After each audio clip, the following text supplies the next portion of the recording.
అందరికీ శుభోదయం. మనము నిన్నటి క్లాసులో ఏం చెప్పుకున్నాం కదా, గ్రామాలలోని వేడుకలు, క్రీడా వినోదాలు. దీన్ని రాసిన కవి ఎవరు? దేవులపల్లి రామానుజరావు. చూడండి, మనము ఏంటిది పూర్వపు కాలంలో ఏంటిది గ్రామాలలో ఉన్నటువంటి వేడుకలు అంటే ఏంటిది పండగలు. వేడుకలు అంటే ఏంటిది పండగలు. క్రీడా వినోదాలు ఆటలకు సంబంధించినవి. క్రీడా వినోదాల గురించి మనం చెప్పుకోవడం జరిగింది. చూడండి, ప్రవేశిక మళ్ళొకసారి చూడండి నాన్న. గ్రామీణ ప్రాంతాల ఆటలు ఈ రోజుల్లో దాదాపుగా కనుమరుగైనాయి. మరి గ్రామీణ ప్రాంతాల ఆటలు ఈ రోజుల్లో ఏంటిది దాదాపుగా కనుమరుగైపోయాయి, అంటే కనిపించకుండా పోయాయి. ప్రస్తుతం ప్రజలు ఆడే ఆటలు గెలుపు ఓటములే లక్ష్యంగా కొన్ని సందర్భాలలో జూదంగా పరిణమించారు. ఏంటిది ప్రస్తుతం ఆడే ఆటలు ఏంటిది? ఓటమి, గెలుపు, ఒకళ్ళు గెలవడము ఒకళ్ళు ఓడిపోవడం అనేది, అలాంటి ఆటలే చాలా ఉన్నాయి. పిల్లలు మైదానాలకు దూరమై కంప్యూటర్లతో చరవాణి, సెల్ ఫోన్లతో ఆటలాడుతూ శారీరక వ్యాయామానికి ప్రాధాన్యతలు ఇవ్వడం లేదు. మరి ఏంటిది పిల్లలు కూడా ఏంటిది ఏమైనా కానీ ఏం చేస్తున్నారు? మరి పూర్వపు పిల్లలు మనకి ఇలాంటి టీవీలు, సెల్ ఫోన్లు ఉండేవి కావు ఇంతకు ముందు రోజుల్లో. అప్పుడు ఏం చేసేవారు? పిల్లలందరూ కూడా కలిసి ఒక దగ్గర చేరి ఆడుకునేవాళ్ళు. అంటే శారీరకంగా వాళ్ళ యొక్క శరీరంలో ఉన్నటువంటి ప్రతి ఒక్క అవయవం అనేది కదులుతూ ఉండేది. కానీ ఇప్పటి రోజులలో ఏంటిది ఓన్లీ ఒక మెదడుకు మాత్రమే పని ఉంటుంది, కానీ మిగతా అవయవాలన్నీ కదులుతుంటాయా? కదలయి కదా. ఆ విధంగా ఉన్నారు ఇప్పటి ఈ రోజుల్లో, ఆ విధంగా ఉండడం జరిగింది. పాశ్చాత్య వికృత నృత్యాలు, ప్రసార మాధ్యమాలలోని విపరీత పోకడలు, ప్రవాహంలో కొట్టుకుపోతూ ఇరుగు పొరుగు వారి బంధాలకు దూరం అవుతున్నారు. మరి చూడండి, మనకు సినిమాలు ఉన్నాయి కదా, సినిమాలలో కొన్ని మంచి విషయాలు ఉన్నాయి, చెడు విషయాలు ఉన్నాయి. అలాంటి విషయాలను కూడా కొంతమంది ఏం చేస్తున్నారు? ఆ సినిమాలో ఉన్నటువంటి విషయాలను కూడా కొంతమంది గ్రహిస్తున్నారు. గ్రహించి ఏం చేస్తున్నారు? చెడు అలవాట్లకు అలవాటు పడుతూ ఉన్నారు. కొంతమంది ఏం చేస్తున్నారు? మనం ఏం చేయాలి? మంచిని మాత్రమే గ్రహించాలి, చెడును వదిలిపెట్టాలి. మనం ఎన్నోసార్లు ఎంతో మంది చెప్తూనే ఉన్నారు, మంచిని గ్రహించాలి, చెడును వదిలిపెట్టాలి. అంటే ఏం చేస్తున్నారు? చెడునే ఎక్కువగా గ్రహిస్తున్నారు ఈ రోజులలో. అలా కాకుండా మనకు మంచి విషయాలకు సంబంధించిన సినిమాలు తీయడం వల్ల పిల్లలు ఏంటిది భవిష్యత్తులో వాళ్ళు కూడా ఎన్నో మార్గాలను అనుసరించడం అనేది జరుగుతుంది. తద్వారా మానవ సంబంధాలు తెగిపోతాయి. ఈ నేపథ్యంలో శారీరక మానసిక వికాసానికి దోహదపడే ఆటలు, వినోదాల గురించి తెలుసుకోవడం అత్యంత అవసరం. మరి ఇలాంటి శారీరక మానసిక వికాసానికి తోడ్పడే ఆటలు, వినోదాల గురించి తెలుసుకోవడం అత్యంత అవసరం. మరి ఇలాంటి ఆటలు శారీరక మరియు మానసికమైనటువంటి ఆటలు ఆడడానికి ఎంతో ఈ పిల్లలకు తెలుసుకోవడం చాలా అవసరము. ఆటపాటలు మన సంస్కృతిలో భాగము. ఆటపాటలు కూడా ఏంటిది మన యొక్క సంస్కృతిలో భాగము. పూర్వపు గ్రామాలలో ఎట్లాంటి ఆటలు వినోదాలు ఉండేవో తెలుసుకుందాం. మరి పూర్వపు రోజుల్లో ఎలాంటివి గ్రామాలలో ఎలాంటి ఆటలు, ఎలాంటి వినోదాలకు సంబంధించిన ఆటలు ఉండేవో మనము ఈరోజు తెలుసుకుందాం అన్న. చూడండి, పేజీ నెంబర్ 74. అందరు కూడా చూడాలన్నా. గౌతమి కృష్ణవేణులకు ఆవాసమై పాడి పంటలకు నిలయమైన తెలుగు సీమలోని పల్లె పట్టులలో కళా సౌందర్యం అడుగడుగున గోచరిస్తున్నది. తెలుగు వారి భాష ఎంతో మధురమైనదో, వారి సామాజిక జీవితం అంతా సుందరమైందని చెప్తే అతిశయోక్తి ఆవంతయులు కాదు. భారతదేశం అంతటిలో ఉన్నట్లే తెలుగు సీమలో కూడా 100% జనులు పల్లెటూళ్ళలోనున్నారు. తరతరాల నుండి వ్యాప్తిలోనున్న వేడుకలు, క్రీడా వినోదాలు ఎన్నియో ఇక్కడ కలవు. ఈ క్రీడా వినోదాలలో తెలుగువారి సుకుమార అభిరుచి ప్రతిబింబిస్తుంది. చూడండి, గౌతమి కృష్ణవేణులకు ఆవాసమైన పాడి పంటలకు మనకు చూడండి, మన దేశంలో ఏంటిది నదులు ఉన్నాయి. నదుల వలన మనకి ఏంటిది జీవనాధారమైన పంటలు పండుతున్నాయి. పాడి పంటలకు నిలయమైనది, మనకు సంపదకు నిలయమైనటువంటి ఈ తెలుగు సీమ పల్లెల్లో కళా సౌందర్యము అడుగడుగునా గోచరిస్తుంది. మరి పల్లెల్లో కూడా చూడండి, ఎక్కువ మంది ఏం చేస్తూ ఉంటారు? వ్యవసాయం పైన ఆధారపడి చాలా మంది జీవిస్తూ ఉన్నారు నన్ను, అవునా? అదే విధంగా మన దేశంలో ఏంటిది పాడి పంటకు అసలు కొదువ అనేది లేదు. తెలుగు వారి భాష ఎంత మధురమైనదో, వారి సామాజిక జీవితం అంతా సుందరమైనది. తెలుగువారి భాష చూడండి, మనము పూర్వపు రోజులలో శ్రీకృష్ణదేవరాయలు మనకి ఏం చెప్పాడు? భాషలందు తెలుగు లెస్స. దేశ భాషలందు తెలుగు లెస్స అంటే మన తెలుగు భాష అనేది చాలా మధురమైనది, ఒక తేనె లాంటిది, చాలా తీయనైనది మరియు మధురమైనది. భారతదేశం అంతటిలో ఉన్నట్లే తెలుగు సీమలో కూడా 190 పాళ్ళ జనులు పల్లెటూళ్ళలో ఉన్నారు. ఇంతకుముందు ఏం చేసేవారు, చాలా వరకు అందరూ కూడా పల్లెటూళ్ళలో ఎక్కువ. కానీ ఇప్పుడు ఈ రోజుల్లో మనకు ఏం చేస్తున్నారు, చాలా మంది పల్లెటూళ్ళను వదిలిపెట్టి ఎక్కడికి వెళ్తున్నారు, పట్టణానికి వెళ్తున్నారు. అంటే పట్టణంలో ఏదో ఒక పని చేసుకోవచ్చు అనే ఉద్దేశంతో పల్లెలన్నీ ఖాళీ అవుతూ పట్టణానికి వెళ్తున్నారు. చూడండి, మొన్న మనకు పరిస్థితి ఏంటిది, కరోనా వచ్చింది. కరోనా నుంచి ఏమైంది, మనకు అన్ని పనులు కూడా ఎక్కడ ఆగిపోయాయి. ఇప్పుడు మళ్ళీ ఏంటిది, చాలా చోట్లలో కూడా ఎలాంటి పని అనేది దొరకట్లేదు. మళ్ళీ ఏం చేశారు, ఎవరి సొంత గ్రామానికి వాళ్ళు రావడం అనేది జరిగింది. చూడండి, మనకేంటిది అమ్మ లాంటిది పల్లెటూరు, మన యొక్క అమ్మ లాంటిది. మనము అమ్మను మర్చిపోతామా, అలానే మన యొక్క పుట్టిన ఊరును మనం కూడా ఎప్పుడు కూడా మర్చిపోవద్దు. చూడండి, మనం ఎన్ని రోజులు అక్కడ ఉన్నా కానీ మళ్ళీ ఎక్కడికి చేరుకున్నాము, మన ఊరికి చేరుకోవడం జరిగింది. కాబట్టి ఏంటిది, కన్న తల్లి లాంటిది పల్లెటూరు అనేది. ఏంటిది, మన కన్న తల్లి లాంటిది. తరతరాల నుండి వ్యాప్తిలో ఉన్న వేడుకలు, క్రీడా వినోదాలు ఎన్నో ఇక్కడ కలవు. ఈ క్రీడా వినోదాలలో తెలుగు వారి సుకుమార అభిరుచి ప్రతిబింబిస్తుంది. మరి ఈ క్రీడలలో ఏంటిది, తెలుగు వారి సుకుమార అభిరుచి ప్రతిబింబిస్తుంది. చూడండి, ఆటలు ఆడుతుంటే వాళ్ళకు ఎంతో ఆనందాన్ని ఇస్తుంది. అసలు వాళ్ళు అక్కడ ఉన్నామనే విషయం కూడా ఏంటిది మర్చిపోవడం జరుగుతుంది. ఆ విధంగా ఉంటాయంట ఆటలు. చూడండి, స్త్రీలకు పురుషులకు బాలబాలికలకు ప్రత్యేకంగా కొన్ని వినోదాలు ఆటపాటలు ఉన్నాయి. మరి స్త్రీలకు సంబంధించిన ఆటలు, పురుషులకు సంబంధించిన ఆటలు, పిల్లలకు సంబంధించిన ఆటలు కూడా ప్రత్యేకంగా కొన్ని వినోదాలు ఆటపాటలు ఉన్నవి. వీటితో పాటు స్త్రీ పురుషులకు సమానంగా ఆదర్శనీయమైన వినోదాలు, క్రీడలు కూడా కొన్ని కలవు. మరి స్త్రీ పురుషులకు సమానంగా, స్త్రీలు మరియు పురుషులు సమానంగా ఉండేటువంటి వినోదాలు, క్రీడలు కూడా కొన్ని కలవు. ఈ క్రీడలలోను వినోదాలలోను తెలుగు ప్రజల స్వభావ గుణమైన సౌందర్య రక్తి మనకు స్పష్టంగా కనిపిస్తుంది. మరి క్రీడల వినోదాలలో తెలుగు ప్రజల స్వభావ గుణము, సౌందర్య శక్తి స్పష్టంగా కూడా కనబడుతున్నది. ఇందులో కొన్ని విశ్రాంతి సమయాలలో ఆట విడుపు కొరకు ఉద్దేశించిన క్రీడా వినోదాలు, మరికొన్ని పండగ పబ్బాలలో సర్వజనులు సమానంగా ప్రోత్సహించి ఆనందించే వినోదాలు, ఇంకా కొన్ని పెండ్లిళ్ళు మొదలైన శుభకార్యాల సందర్భాలలో నిర్వహించే వేడుకలు, కొన్ని క్రీడలు వినోదాలు శ్రీమంతులకు మాత్రమే అందుబాటులో నుండునవి. మరికొన్ని క్రీడలు సార్వజనికమైన అన్ని తరగతుల ప్రజలకు అందుబాటులో ఉండునవి. ఈ విధంగా జనుల ఆర్థిక స్థితిని అనుసరించి, వయస్సును అనుసరించి, విజ్ఞానమును అనుసరించి మనోరంజనము గావించు క్రీడలు తెలుగు సీమలో పుష్కలంగా ఉన్నవి.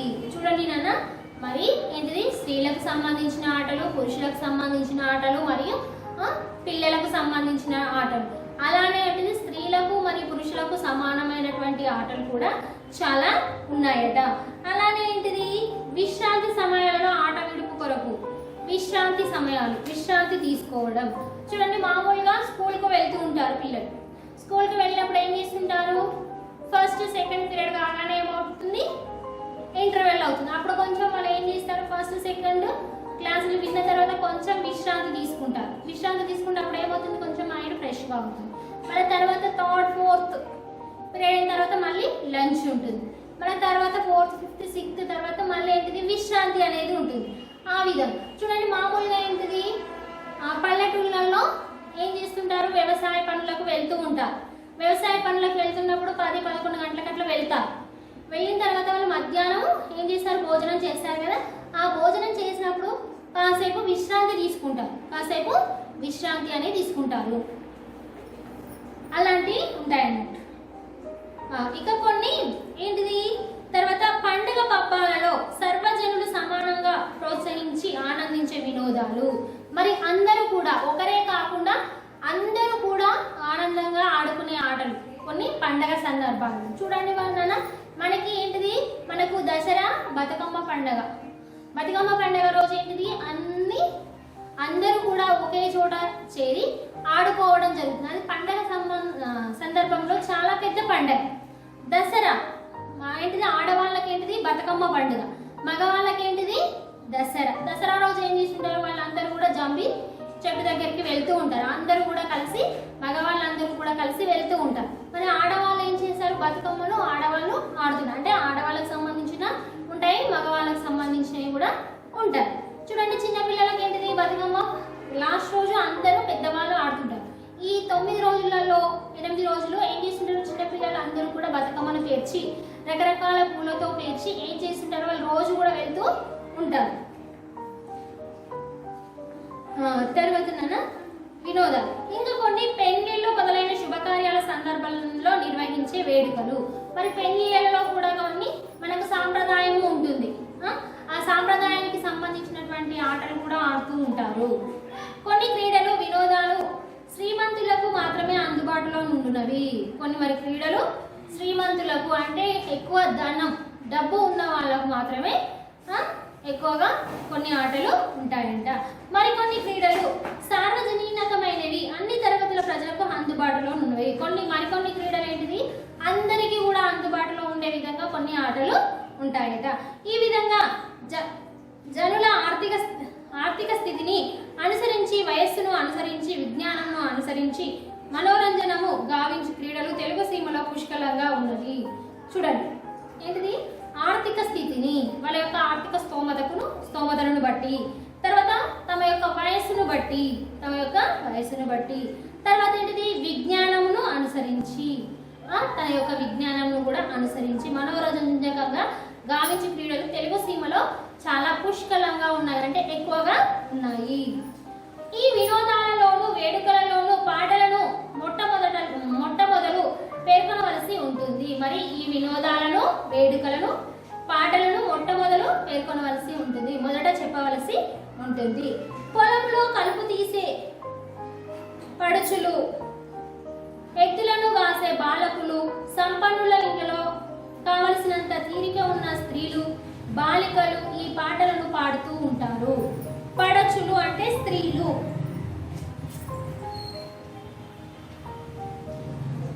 పడచులు అంటే ఎవరన్నా స్త్రీలు, పడచులు అంటే ఎవరు స్త్రీలు. పొలంలో ఏం చేస్తుంటారు, నాటు వేసేటప్పుడు ఏం చేస్తూ ఉంటారు, వాళ్ళు పాట పాడుతూ ఉంటారు. ఒకరు పాట పాడుతూ ఉంటారు, మిగిలిన వాళ్ళు ఏం చేస్తుంటారు, ఆమె పాడిన పాటను మళ్ళీ తిరిగి వాళ్ళు పాడుతూ ఉంటారు. అంటే వాళ్ళ యొక్క కష్టాన్ని మర్చిపోయే విధంగా ఆ పాటలు పాడుకోవడం, వినోదం కోసం పాట పాడుతూ ఉంటారు. ఎద్దులను కాసే బాలకులు, మరి చూడండి ఎద్దులను కాసే బాలకులు కూడా వాళ్ళు కూడా పాటలు పాడుకుంటూ ఉంటారు. సంపన్నుల ఇండ్లలో కావలసినంత తీరిక ఉన్న స్త్రీలు, సంపన్నుల ఇండ్లలో చూడండి, ధనవంతుల ఇండ్లలో ఏం చేస్తారో వాళ్ళందరికీ కూడా పని మనుషులు ఉంటారు. పని మనుషులు ఏం చేస్తుంటారో అన్ని పనులు చేస్తూ ఉంటారు. వాళ్ళు ఖాళీగానే ఉంటారు కదా, వాళ్ళకి ఇష్టమైన ఆటలను ఆడుకుంటూ ఉంటారు, పాటలను పాడుకుంటూ ఉంటారు. స్త్రీలు బాలికలు ఈ పాటలను పాడుతూ ఉంటారు. మరి స్త్రీలు మరియు బాలికలు కూడా పాటలు పాడుతూ ఉంటారు. పూర్వకాలంలో 9 పదాలు, పర్వత పదాలు, శంకర పదాలు, నివాళి పదాలు మన దేశంలో అధిక వ్యాప్తిలో ఉన్నట్లు తెలుస్తుంది. పూర్వకాలంలో ఏంటిది లాస్ట్ వస్తాయన్నట్టు నాన్న ఈ పదాలన్నీ కూడా 9 పదాలు, పర్వత పదాలు, శంకర పదాలు, నివాళి పదాలు మన దేశంలో ఆర్థిక వ్యాప్తిలో ఉన్నట్లు తెలుస్తున్నది. కానీ ఈనాడు ఈ పాటలు ఇంచుమించుగా నశించినవే చెప్పవలసి ఉంది. మరి ఇలాంటి పాటలు అసలు ఉన్నాయా, లేవు. మనకి ఎక్కువ ఏం చేస్తున్నారు, మామూలుగా పెళ్ళిళ్ళు కానీ ఇంకేమైనా కానీ ఆడినప్పుడు ఏంటిది మొత్తం డీజే సౌండ్ పెడతారు.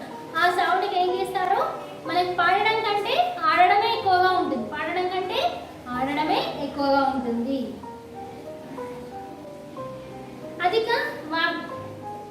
మన దేశంలో అధిక వ్యాప్తిలో ఉన్నట్లు తెలిసింది.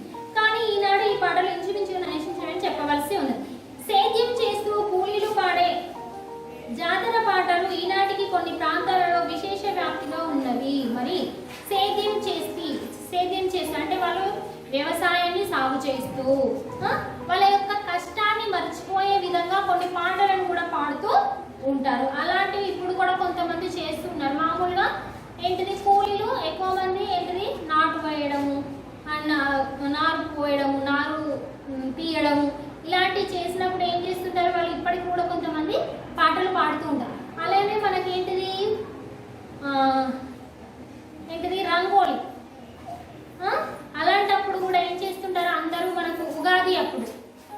ఉగాది అప్పుడు ఏం చేస్తుంటారు, అందరూ కూడా వచ్చి ఏం చేస్తుంటారు, పాటలు పాడుతూ ఉంటారు. కూలీలు పాడే జాతర పాటలు ఈనాటికి కొన్ని ప్రాంతాలలో విశేష వ్యాప్తిలో ఉన్నవి. హైదరాబాద్ నగరానికి 100 మైళ్ళలో ఉన్న వరంగల్ జిల్లా మానుకోట తాలూకాలో ఈ పాటలను రైతు యువకులు మక్కువతో ఈనాటికి పాడుకుంటున్నారు. మరి ఏంటిది, హైదరాబాద్ నగరానికి 100 మైళ్ళ దూరంలో వరంగల్, మనకు వరంగల్ తెలుసు, వరంగల్ జిల్లా మానుకోట తాలూకాలో ఈ పాటలను రైతు యువకులు మక్కువ అంటే ఎక్కువ, మక్కువ అంటే ఏంటన్నా ఎక్కువ, మక్కువ ఎక్కువ ఇష్టం, ఎక్కువ ఇష్టం, ఇష్టంతో మక్కువతో పాడుకుంటూ ఉంటారంట. మరి ఇప్పటికి కూడా అక్కడ పాడుతూనే ఉంటారట. ప్రత్యేకంగా స్త్రీలు పాడుకునే పాటలు కూడా ఎన్నో ఉన్నవి. ప్రత్యేకంగా స్త్రీలు పాడుకునే పాటలు కూడా చూడండి, మనకు బతుకమ్మ పాటగా ఉందన్నాను. బతుకమ్మ పాటలో ఏంటిది, ఒక రాజు కథను, ఏదైనా ఒక కథను తెలియజేసే సందర్భము ఉంటుంది. అలాంటి పాటలు చాలా పెద్దగా పాడుతూ ఉంటారు. మనకి ఇప్పటి వాళ్ళకి అసలు పాటలు రావు, ఏమున్నా మనకు ఏంటిది యూట్యూబ్ ఓపెన్ చేయాలి, చూడాలి, అవునా కదా. కానీ అప్పటి వాళ్ళకి ఏంటిదన్నా, వాళ్ళు ఒకరు పాడుతుంటే చూసి నేర్చుకునేవాళ్ళు, విని నేర్చుకునేవాళ్ళు, విని నేర్చుకునేవాళ్ళు. అంటే అంత పెద్ద పాటలు కూడా ఒక కథ రూపంలో, ఒక రామాయణాన్ని, మహాభారతాన్ని ఒక పాటలో చెప్పడం జరుగుతుంది, ఒక పాటలో చెప్పడం అనేది జరుగుతున్నది. ఇందులో పెళ్లి పాటలు, కూతురుని అత్తమామలకు అప్పగించే సందర్భంలో పాడే అప్పగింత పాటలు, మంగళహారతులు ముఖ్యంగా పేర్కొనదగి ఉన్నది. చూడండి, పెళ్లిళ్ళు చేస్తారు, పెళ్లి చేసినప్పుడు ఏం చేస్తారు, పెళ్లి మొత్తం అయిపోయిన తర్వాత ఏం చేస్తారు, అత్తమామలకు తమ యొక్క కూతురును అప్పచెప్తారు. అప్పచెప్పేటప్పుడు కూడా అది ఒక పాట కూడా ఉంటుందంట, అలాంటి పాటలు. తర్వాత ఏంటిది, మంగళహారతులు. ఈ రోజుల్లో ఎవరికైనా వస్తాయనైనా మంగళహారతులు? ఎవరికి రావు, కానీ నేర్చుకోవాలి. చాలా రాకుండా కానీ 1-2 పాటలన్నా కంపల్సరిగా నేర్చుకోవాలి. తెల్లవారక ముందే లేచి మేలుకొలుపులు ఆలపించే అలవాటు ఈనాటికి మన పల్లెటూళ్ళలోని పూర్వ పద్ధతి కుటుంబాలలో కనిపిస్తుంది. మరి తెల్లవారక ముందే లేచి మేలుకొలుపులు ఆలపించే అలవాటు ఈనాటికి మన పల్లెటూళ్ళలో పూర్వ పద్ధతి కుటుంబాలలో కనిపిస్తుంది. కొంతమంది ఏం చేస్తున్నారు, మార్నింగ్ లేవగానే ఏం చేస్తుంటారు, పాటలు పెట్టుకుంటారు, దేవునికి సంబంధించిన పాటలు పెట్టుకుంటారు. అలానే కాకుండా మనకు ఊరిలో ఒక దేవాలయం అనేది ఉంటుంది. ఆ దేవాలయంలో కూడా ఏం చేస్తుంటారు, ఒక మైక్ పెడతారు. ఆ మైక్ పెట్టగానే తెల్లవారగానే 5 నుంచి ఏం చేస్తారు, 6-6:30 వరకు ఏం చేస్తుంటారో ఆ ఊర్లో అందరికీ వినబడేటట్టు ఏం చేస్తారు, కొన్ని పాటలను పెడుతూ ఉంటారు. అప్పుడు అందరూ కూడా అమ్మో 5:30 అయింది, 5 అయింది, ఇక మేము కూడా లేవాలి అని మేలుకొలుపు కోసం కూడా కొన్ని పాటలను పెట్టడం అనేది జరుగుతున్నది. ఉయ్యాలలో నిద్రపుచ్చుట కొరకు పాడే జోల పాటలను మన దేశంలో వినని వారు ఉండరని చెప్పవచ్చు. చిన్నపిల్లలు ఏడుస్తూ ఉంటారు, ఏడుస్తూ ఉన్నప్పుడు కూడా కొన్ని లాలి పాటలు పాడడం జరుగుతుంది. అలాంటి పాటలు కూడా చాలా ఉన్నాయి అని చెప్పవచ్చు. ఈ విధంగా వివిధములైన పాటలు వివిధ సందర్భాలలో మన పల్లెటూళ్ళలో వీణులకు విందు చేస్తుంటవి. మరి ఈ వివిధమైనటువంటి పాటలు చూడండి, పెళ్లికి సంబంధించిన పాటలు, తర్వాత ఏంటిది తన యొక్క కష్టాన్ని మర్చిపోయే విధంగా చేసే పాటలు, తర్వాత ఏంటిది మనకు వినోదానికి సంబంధించిన ఆనందం వచ్చినప్పుడు కొంతమంది పాడుతూ ఉంటారు. అలాంటి పాటలు కూడా మన పల్లెటూళ్ళలో వీణులకు విందుగా, చెవులకు ఇంపుగా మనకు ఉన్నవి. చూడండి, ఆటలకు పాటలకు వీడరాని చుట్టరికం ఉన్నది. ఆటలకు పాటలకు వీడరాని చుట్టరికం ఉన్నది. చూడండి, పాట పాడుతుంటే ఏం చేస్తుంటారు, కొంతమంది ఆటలు ఆడుతూ ఉంటారు. ఇప్పుడు మామూలుగా మనము సెల్ ఫోన్లో ఏం చేస్తున్నాం, ఒక పాట పెట్టామనుకోండి, ఒక పాట పెడుతుంటే ఆ సౌండ్కి ఏం చేస్తుంటారు, ఇంతకుముందు రోజుల్లో ఇవన్నీ కూడా మనకు లేకుండే. కానీ ఏం చేసేవారు, పాట పాడుతుంటే వాళ్ళు ఏదో నృత్యం చేస్తూ డాన్స్ చేస్తూ ఉండేవాళ్ళు, నృత్యము చేస్తూ ఉండేవాళ్ళు. కానీ ఇప్పుడు మనకి ఏం చేసిన, చిన్న పిల్లల నుంచి పెద్దవాళ్ళ వరకు ఏం చేశారో, ఏదో ఒక సౌండ్, ఒక పాట పెట్టారనుకోండి, ఆ పాటకు సంబంధించినటువంటి డాన్స్ చేస్తున్నాడు. చిన్న పిల్లల నుంచి కూడా, చిన్న పిల్లల సౌండ్ ఇవ్వగానే వాళ్ళ చేతులతో కాళ్ళతో నృత్యం చేస్తూనే ఉంటారు. మరి వీడ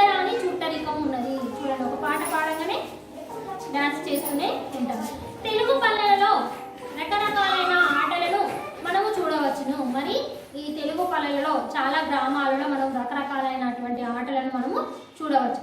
ఈ ఆటలను మనస్సుకు ఉల్లాసము కలిగించే వేడుకలు. ఈ ఆటలు మనస్సుకు ఉల్లాసము కలిగించే వేడుకలు.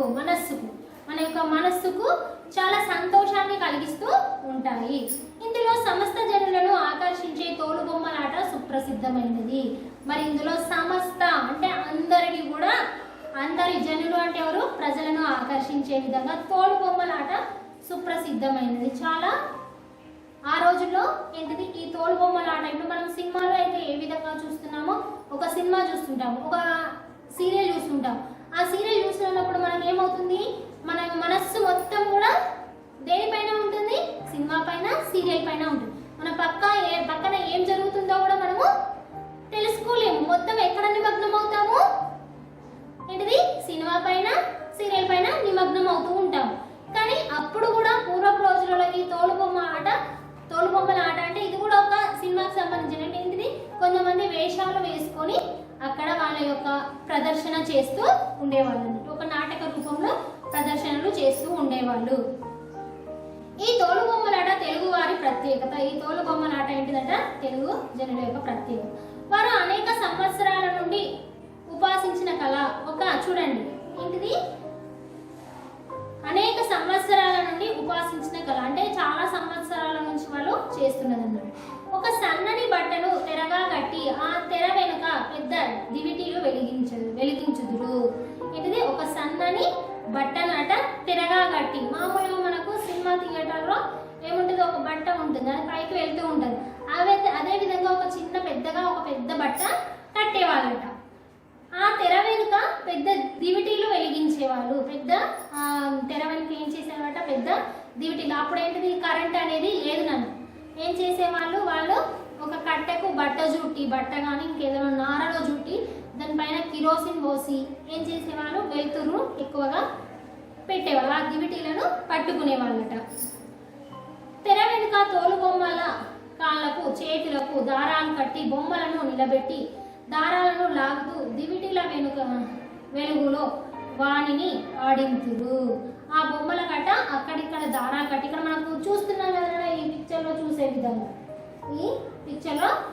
విధంగా ఈ విధంగా కట్టి ఆ సైడ్ పక్కకు నిలబడి ఈ విధంగా ఆ బొమ్మలను ఆడిస్తూ ఉండేవాళ్ళట. మామూలుగా మనము ఏం చేసి, ఇప్పుడు చిన్నపిల్లలు ఏం చేస్తుంటారు, బొమ్మల ఛానల్ పెడుతూ ఉంటారు కదా, అలాంటివి అన్నట్టు.